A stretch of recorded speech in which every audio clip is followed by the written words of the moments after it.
Hezbollah के खिलाफ IDF का ग्राउंड ऑपरेशन। ईरान समर्थित आतंकी संगठन हिजबुल्लाह को जड़ से खत्म करने के लिए इजराइल ने पूरी तरह से कमर कस ली है।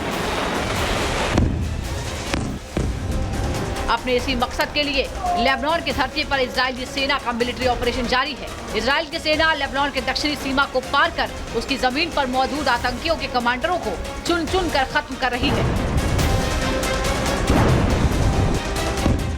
लेबनान पर इजराइल सिर्फ जमीनी हमले नहीं कर रहा, बल्कि सटीक हवाई हमले करके हिजबुल्लाह की लीडरशिप को वो पहले ही खत्म कर चुका है।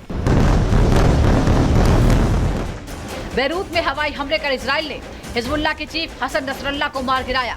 नसरल्लाह के बाद हिजबुल्लाह की कमान संभालने वाले नए चीफ हाशिम सैफुद्दीन को भी खत्म कर दिया। इससे पहले इजरायली सेना हिजबुल्लाह के टॉप कमांडर फुआद शुक्र और इब्राहिम अकील को भी ढेर कर चुकी है। बेरूत शहर में मौजूद हिजबुल्लाह के कमांड सेंटर और मुख्यालय को भी एयर स्ट्राइक में तबाह किया जा चुका है। लेबनान के भीतरी इलाकों में मौजूद हिजबुल्लाह आतंकियों के सीक्रेट ठिकानों की पहचान कर उस पर एयर स्ट्राइक जारी है।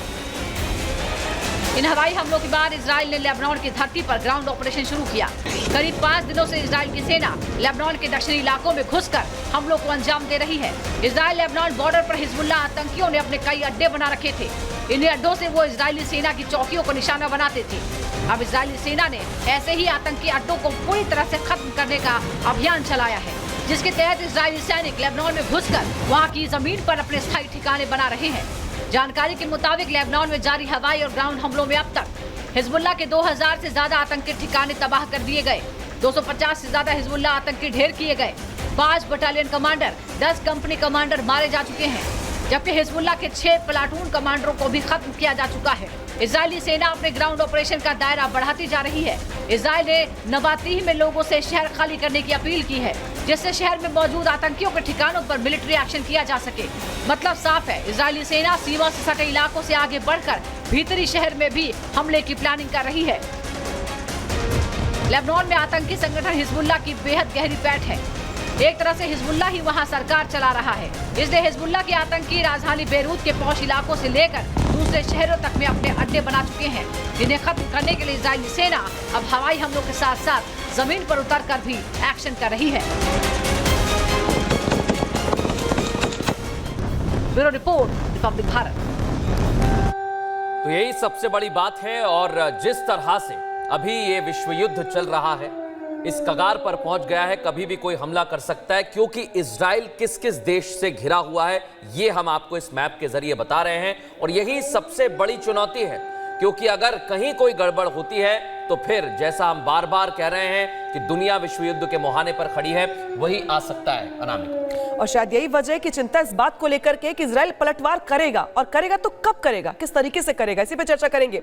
हमारे साथ जुड़ रहे हैं 2 खास मेहमान लगातार जुड़े हैं हमारे साथ। कर्नल शैलेंद्र जुड़े हैं हमारे साथ, एंड यूके देवराज जी जुड़े हैं हमारे साथ। कर्नल शैलेंद्र, हम बात कर रहे थे कि इजराइल का अटैक, हर दिन इस बात का आकलन किया जाता है कि इजराइल अटैक करेगा, ईरान पर करेगा, लेकिन कब करेगा, कितना भीषण हमला करेगा, क्योंकि इजराइल ने चेतावनी तो दे दी है कि हमला करेंगे हम, लेकिन ये जो वेटिंग पीरियड है ये इतना लंबा क्यों होता चला जा रहा है? समझ क्या पा रहे स्ट्रेटेजी के पीछे की? अगर आप स्ट्रैटेजिकली देखें, मैं अगर किसी को भी as a country to country बात कर रहा हूं कि लेटर से हम बोलते हैं कि हम पाकिस्तान पर अटैक करने वाले हैं, आपको नहीं लगता पाकिस्तान खौफ में आ जाएगा?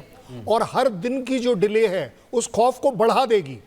इस समय जो इजराइल कर रहा है, इजराइल के पास भी 3-4 रेस्ट्रिक्शन है, ऐसा नहीं है कि टोटल फ्रीडम है। यूएस अपने आप में रेस्ट्रिक्शन है। अगर टारगेटिंग की बात करी जाए, क्या हमने न्यूक्लियर टारगेट्स को लेना है या नहीं लेना है, क्या हमने रिफाइनरीज को लेना है, 10, 12, 15, 20 टारगेट जो हैं स्ट्रेटेजिक टारगेट्स, उनमें से स्ट्राइक का अगर किसी बात में सर आप बफर जोन का भी बता दीजिए, हम ग्राफिक्स भी चला रहे हैं, उसके बारे में भी बता दीजिए। अच्छा, आपने बोला अब ये बफर जोन की बात कर लीजिए। इजराइल की ये भी एक स्ट्रैटेजी होगी कि क्या मैं बफर जोन लेकर उसमें डोमिनेट करूं?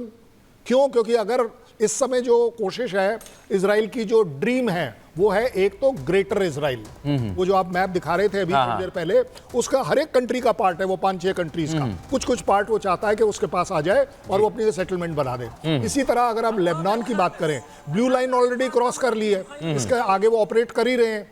ज्यादा बड़ी बात यह बफर जोन कैसे बनाया जाएगा। बफर जोन बन सकता है अगर वो लिटानी नदी तक डोमिनेट कर और लेबनान और हिजबुल्लाह को उसके पीछे धकेल दें, नॉर्थ वाली साइड में धकेल दें। तो उससे फायदा क्या होगा कि इजराइल को तकरीबन 30 से 32 किलोमीटर की डेप्थ मिल जाएगी, जो अपने आप में एक बफर जोन की तरह ये बहुत निर्णायक और महत्वपूर्ण भी साबित हो सकती है। मैं यूके देवनाथ जी को भी इस चर्चा में लेके आऊंगा, क्योंकि जमीन पर तो हम बात करते हैं, लेकिन आसमान में कितना ये महत्वपूर्ण हो सकता है यूके देवनाथ जी, विशेष तौर पर इजराइल के लिए। जी हाँ, आसमान में भी बहुत महत्वपूर्ण है। ये समझना पड़ेगा कि इजराइल जो है आमतौर पर पीस टाइम में अपनी जो तोपें हैं उनको ब्लू लाइन के दक्षिण में रखता है। तो जो आर्टिलरी की तोपें हैं, क्योंकि वो ब्लू लाइन के दक्षिण में रहती हैं, तो वो उत्तर की तरफ अगर लेबनान की तरफ फायर भी करती हैं तो 30 किलोमीटर 40 किलोमीटर जाती हैं। तो ये चीज़ हिजबुल्लाह के कमांडर्स को पता है, इसलिए हिजबुल्लाह क्या करता है, अपनी जो एसेट्स हैं, जैसे कि उनके पास ज़मीन से ज़मीन पर मार करने वाले काफ़ी रॉकेट्स हैं, मिसाइल्स हैं, हिजबुल्लाह के कमांडर अपनी जो डीप एसेट्स हैं उनको लिटानी रिवर से भी 30 किलोमीटर नॉर्थ में आमतौर पर रखता है। यहीं पर इजराइल एयरफोर्स का बहुत बड़ा रोल आ जाता है। इजराइल एयरफोर्स को यह टास्क दिया गया है कि अगर उत्तर में लेबनान की तरफ हिजबुल्लाह के जो एसेट्स हैं, जैसे उनके गन पोजीशंस हैं हिजबुल्लाह के, या हिजबुल्लाह के जो रॉकेट भंडारण के स्टोरेज हैं, हिजबुल्लाह के कमांड एंड कंट्रोल पोस्ट हैं, वो अगर उत्तर में 50, 60, 70 किलोमीटर दूर हैं तो जाहिर बात है कि आर्टिलरी का गोला वहां तक नहीं पहुंचेगा। ऐसी हालत में इजराइल की एयरफोर्स को टास्क मिलता है कि वो 2 F-16 या 4 F-16 भेजकर लेजर गाइडेड बॉम्ब से उन टारगेट्स को ध्वस्त करे। तो इस तरह से इजराइल की आर्मी की लॉन्ग रेंज आर्टिलरी और इजराइल की एयरफोर्स के बीच में जो ऑपरेशनल रोल है वो टारगेट की दूरी के हिसाब से तय होता है। लेकिन कर्नल शैलेंद्र, इसी के साथ साथ सवाल ये भी है कि हम जो देख रहे हैं मिजाज अटैक करने का, आईडीएफ की ओर से लगातार लेबनान के बेरूत इलाके में ज्यादा बमबारी की जा रही है। आपको याद होगा किस तरीके से यहाँ पर बमबारी की गई थी, नसरल्ला मार दिया गया था। कुछ देर पहले हमने खबर दिखाई भी कि एक बार फिर से बमबारी की गई है। तो बजाय ईरान पे अटैक करने के, क्या टारगेट ज्यादा जो है आईडीएफ के सामने वो हिजबुल्लाह है, उसके ठिकाने हैं, उसके सुरंगे हैं, बंकर हैं? आप कृपया कर एनालाइज अगेन करिए। हिजबुल्लाह क्या है? हिजबुल्लाह टूल है ईरान का अटैक करने के लिए, ठीक है, कि ईरान अपने आप ना आए, हिजबुल्लाह को आगे बढ़ाए। अब आगे बात, हिजबुल्लाह कहां है? हिजबुल्लाह लेबनान में है। हिजबुल्लाह लेबनान में कहां है? वो बेरूट और उसके साउथ में उसका टोटल जमावड़ा इसलिए है क्योंकि वहां से इजराइल के ऊपर स्ट्राइक करना उन्हें आसान पड़ता है। सो जायज बात है कि इजराइल अगर स्ट्राइक करेगा तो वो नॉर्थ ऑफ लेबनान क्यों करेगा? वो भी वहीं करेगा जहां उसको पता है कि यस, कहां हिजबुल्लाह के हेडक्वार्टर हैं, कहां उनके एमुनेशन डंप्स हैं, कहां रॉकेट डंप्स हैं, कहां पर उन्होंने आर्टिलरी रखी हुई है, कहां पर उनके ज्यादातर लड़ाके काम कर रहे हैं। इसलिए आप देख रहे हैं कि साउथ ऑफ बेरूट अपने आप में एक केंद्र बना हुआ है कि ये, और उसका एक और रीजन देखिए, अगर वो स्ट्राइक्स जो हैं वो लेबनान में नॉर्थ वाली साइड करनी शुरू कर दें